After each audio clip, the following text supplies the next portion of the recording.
એક આપણા સમાજની દીકરી એક ઠાકોર કોળીના સમાજના છોકરા લગ્ન કરેલી. ભય લાગે, કલંક લાગે. સાધુ ને બ્રાહ્મણ તમારું કુળ હોય, સાધુ કુળ હોય, બ્રાહ્મણ કુળ હોય, એ તમે એક કુળના સંતાન છો, જરૂર કરી શકાય.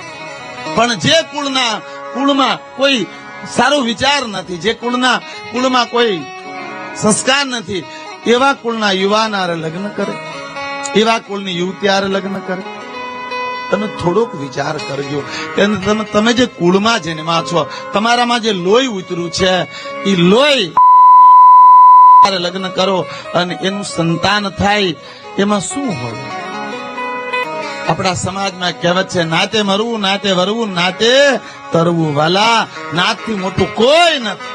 વણશંકર પ્રજાનો અર્થ થાય જન્મેલા સંતાન, કન્યાથી જન્મેલા સંતાન, જન્મેલા સંતાન.